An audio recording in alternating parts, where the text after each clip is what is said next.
Hi friends, അസ്സാം വലൈക്കും. Welcome to ഫിനിസ് ടേസ്റ്റി വേൾഡ്. എല്ലാവർക്കും ഫിനിസ് ടേസ്റ്റി വേൾഡിലേക്ക് സ്വാഗതം. അപ്പോൾ ഞാൻ ഇന്നിവിടെ നിങ്ങളുമായിട്ട് ഷെയർ ചെയ്യുന്നത് നല്ല ടേസ്റ്റി ആയിട്ടുള്ള മലബാർ സ്പെഷ്യൽ ദം ബിരിയാണിയുടെ റെസിപ്പിയാണ്. ഞാനിത് ബീഫ് വെച്ചിട്ടാണ് ചെയ്തിട്ടുള്ളത്. ഞാനിത് ഉണ്ടാക്കിയിട്ടുള്ളത് നമ്മുടെ ട്രഡീഷണൽ സ്റ്റൈലിലാണ്.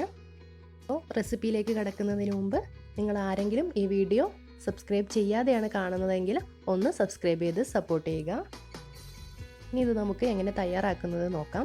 അതിനുവേണ്ടി ഞാനിവിടെ ഒരു 1.5 കിലോ ബീഫ് കഴുകി വൃത്തിയാക്കി വെച്ചിട്ടുണ്ട്. ഇതൊരു മീഡിയം പീസായിട്ടാണ് വെച്ചിട്ടുള്ളത്. നമ്മുടെ വീട്ടിലൊക്കെ ആകുമ്പോൾ ഈ ഒരു വലിപ്പത്തിൽ മതിയാകും. അപ്പോൾ ഞാനിതിൻ്റെ മസാല തയ്യാറാക്കുന്നത് അടുപ്പിൽ വെച്ചിട്ടാണ്. ദം ബിരിയാണി ആയതുകൊണ്ട് തന്നെ നമുക്കിതിന് കനലൊക്കെ ആവശ്യമുള്ളതുകൊണ്ടാണ് അടുപ്പിൽ വെച്ച് തയ്യാറാക്കുന്നത്. ഇനി മസാല തയ്യാറാക്കുന്നതിന് ഒരു ഉരുളി വെച്ചിട്ടുണ്ട്. അതിലേക്ക് നമുക്ക് എണ്ണ ഒഴിച്ചു കൊടുക്കാം. പിന്നെ ഞാനിവിടെ ഒരു മീഡിയം വലിപ്പത്തിലുള്ള 3 സവാള കനം കുറച്ച് അരിഞ്ഞ് വെച്ചിട്ടുണ്ട്. ഇനി ഇതിലേക്ക് നമുക്ക് കുറച്ച് അണ്ടിപ്പരിപ്പും മുന്തിരി കൂടെ ഒന്ന് വറുത്തെടുക്കണം എണ്ണയിലിട്ടിട്ട്.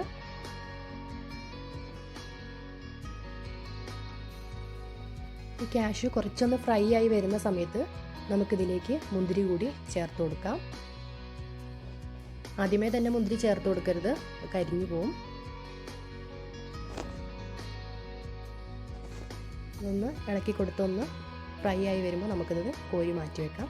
ഇനി ഇതിലേക്ക് നമുക്ക് നേരത്തെ അരിഞ്ഞു വെച്ച സവാള കൂടി ചേർത്തിട്ട് അതും കൂടി ഒന്ന് വറുത്തെടുക്കണം.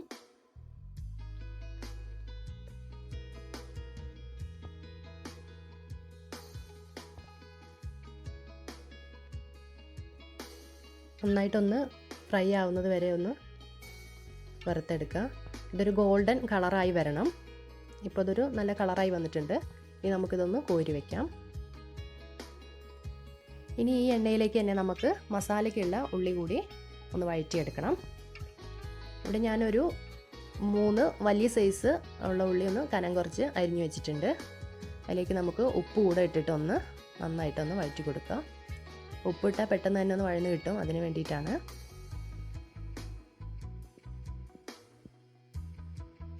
നന്നായിട്ടൊന്ന് ഇളക്കി കൊടുത്തുകൊണ്ടിരിക്കുക. അതിലേക്ക് ഞാനിവിടെ കുറച്ച് ഇഞ്ചിയും വെളുത്തുള്ളിയും കുറച്ച് പച്ചമുളക് കൂടെ ചതച്ചത് കൂടി ചേർത്ത് കൊടുക്കുന്നുണ്ട്. വെളുത്തുള്ളി ഒരു 3 തുടം വെളുത്തുള്ളിയാണ് എടുത്തിട്ടുള്ളത്. ഒരു വലിയ കഷ്ണം ഇഞ്ചി കൂടെ ചതച്ചിട്ട് അതിലേക്ക് ചേർത്ത് കൊടുക്കുക.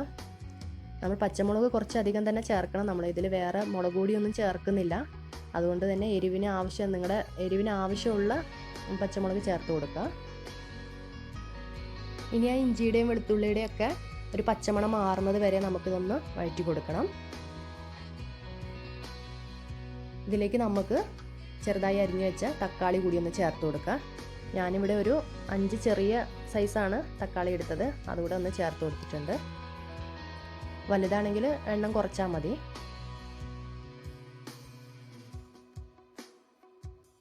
ഇനി ഇതൊന്ന് വേവാൻ വേണ്ടിയിട്ട് നമുക്കിതൊന്ന് അടച്ചു വെച്ചിട്ട് വേവിച്ചെടുക്കാം. ഇപ്പോൾ നന്നായിട്ടൊന്ന് വെന്ത് വന്നിട്ടുണ്ട് തക്കാളിയൊക്കെ. ഇനി ഇതിലേക്ക് നമുക്ക് മസാല കൂടി ചേർത്ത് കൊടുക്കാം. കുറച്ച് മഞ്ഞൾപ്പൊടിയും ഒരു ടീസ്പൂൺ മഞ്ഞൾപ്പൊടി ചേർത്ത് കൊടുക്കുക. അതിലേക്ക് നമുക്ക് 1 ടേബിൾ സ്പൂൺ ഗരം മസാല കൂടി ചേർത്ത് കൊടുക്കുക. എന്നിട്ട് മിക്സ് ചെയ്യുക.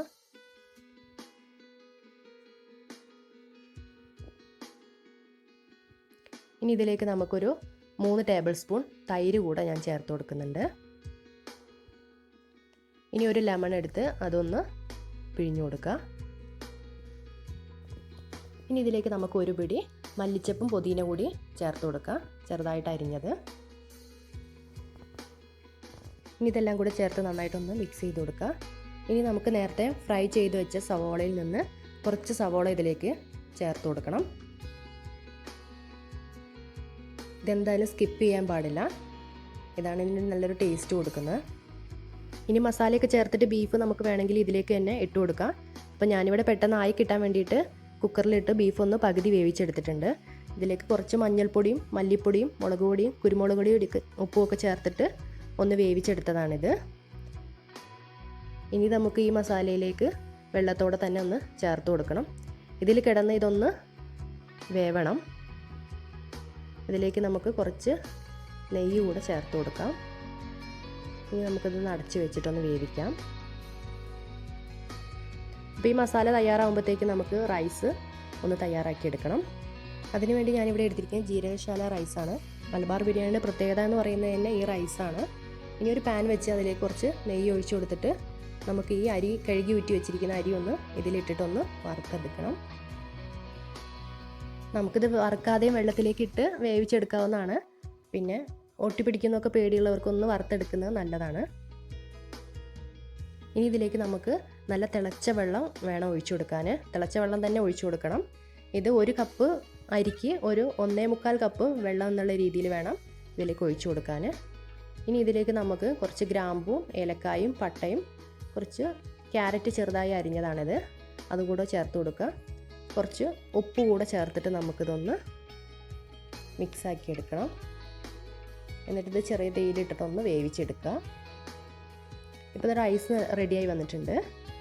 ഇനി നമുക്കിത് ദമ്മിട്ടെടുക്കണം. ഇപ്പോൾ നമ്മുടെ മസാല ബീഫൊക്കെ വെന്തിട്ട് നന്നായിട്ടൊന്ന് കുറുകി വന്നിട്ടുണ്ട്. ഇനി നമുക്കിത് ഇറക്കി വെച്ചിട്ടൊന്ന് ദമ്മിട്ടെടുക്കാം. ഇനി നമുക്ക് ബീഫ് അടിയിൽ നിരത്തി വെച്ചിട്ട് അതിൻ്റെ മുകളിലേക്ക് നമുക്ക് ഈ പകുതി റൈസ് ഒന്ന് ഇട്ട് കൊടുക്കണം. കട്ടയൊന്നും ഇല്ലാതെ ഒന്ന് പരത്തി ഇട്ട് കൊടുക്കുക. ഇനി ഇതിൻ്റെ മുകളിലേക്ക് നമുക്ക് നേരത്തെ ഫ്രൈ ചെയ്ത് വെച്ച സവോളയും അണ്ടിപ്പരിപ്പും മുന്തിരിയൊക്കെ ഒന്ന് ഇട്ട് കൊടുക്കുക.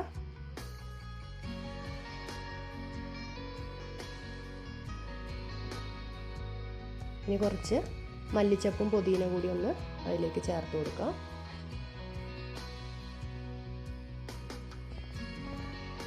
ഇനി ഇതിൻ്റെ മുകളിലേക്കാണ് നമുക്ക് അടുത്ത ലെയർ റൈസ് ഇട്ട് കൊടുക്കേണ്ടത്.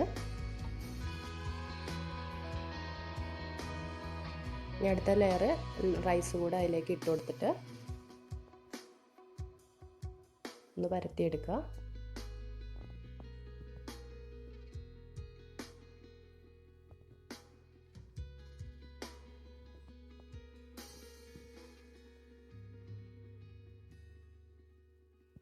ഇനി ഇതിൻ്റെ മുകളിലേക്ക് നമുക്ക് നേരത്തെ ചെയ്തതുപോലെ ഫ്രൈ ചെയ്ത് വെച്ച സവോളയും അണ്ടിപ്പരിപ്പും മുന്തിരിയൊക്കെ ചേർത്ത് കൊടുക്കുക. അതുപോലെ തന്നെ കുറച്ച് പുതിനയും മല്ലിച്ചപ്പും അതും ചേർത്ത് കൊടുക്കുക.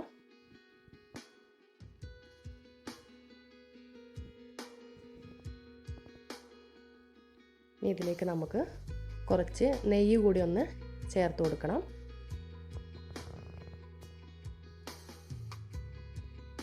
ഇപ്പോൾ ഇത് ലെയറൊക്കെ റെഡി ആയിട്ടുണ്ട്.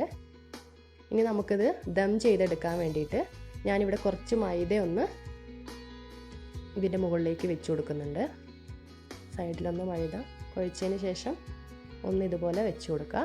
ഇപ്പോൾ ഞാൻ ഫുള്ള് ഇത് വെച്ചിട്ടുണ്ട്. നമ്മൾ ആവിയൊന്ന് പുറത്ത് പോകാതിരിക്കാൻ വേണ്ടിയിട്ടാണ് ഇങ്ങനെ ചെയ്യുന്നത്. ഇനി ഇതിൻ്റെ മുകളിലേക്ക് നമുക്ക് മൂടി വെച്ചിട്ടൊന്ന് പ്രസ് ചെയ്ത് കൊടുക്കണം. അപ്പോൾ അതവിടെ നന്നായിട്ട് ടൈറ്റായിട്ട് നിന്നോളും. ആവിയൊന്നും പുറത്ത് പോവില്ല. ഇതുപോലെ ഒന്ന് പ്രസ് ചെയ്ത് കൊടുക്കുക. ഇനി ഗ്യാസിലൊക്കെ വെച്ച് ചെയ്യുന്നവർക്ക് ഫോയിൽ പേപ്പറൊക്കെ വെച്ചിട്ട് കവർ ചെയ്ത് ദം ചെയ്യാവുന്നതാണ്. ഇനി നമുക്കിത് അടുപ്പിൽ വെച്ചിട്ട് ഇതിൻ്റെ മുകളിലേക്ക് കുറച്ച് കനലിട്ട് കൊടുക്കുക. അങ്ങനെ ഒരു 20 മിനിറ്റ് നമുക്കിത് ദം ചെയ്തെടുക്കണം. 20 മിനിറ്റ് കഴിഞ്ഞതിന് ശേഷം നമുക്കിതൊന്ന് തുറന്ന് നോക്കാം. അപ്പോൾ നല്ല ടേസ്റ്റി ആയിട്ടുള്ള ദം ബിരിയാണി ഇവിടെ റെഡി ആയിട്ടുണ്ട്. ഇത് ഇങ്ങനെ ദം ചെയ്തെടുക്കുന്നതിനാണ് ഇതിൻ്റെ ടേസ്റ്റ്. നമുക്കിതൊരു പ്ലേറ്റിലേക്ക് സെർവ് ചെയ്യാം. അപ്പോൾ നമ്മുടെ ബീഫ് വെച്ചിട്ടുള്ള മലബാർ സ്പെഷ്യൽ ദം ബിരിയാണി ഇവിടെ റെഡി ആയിട്ടുണ്ട്. നിങ്ങളെല്ലാവരും ട്രൈ ചെയ്ത് നോക്കുക. നല്ല ടേസ്റ്റാണ് ഇത് കഴിക്കാൻ. അപ്പോൾ നിങ്ങളുടെ കമൻറ്റുകളൊക്കെ ഞങ്ങളെ അറിയിക്കുക. നിങ്ങൾക്ക് വീഡിയോ ഇഷ്ടപ്പെട്ടാൽ ലൈക്ക് ചെയ്യാനും ഷെയർ ചെയ്യാനും സബ്സ്ക്രൈബ് ചെയ്യാനും മറക്കരുത്. ഇനിയൊരു ന്യൂ റെസിപ്പിയുമായിട്ട് നമുക്ക് അടുത്ത വീഡിയോയിൽ കാണാം. Thank you for watching.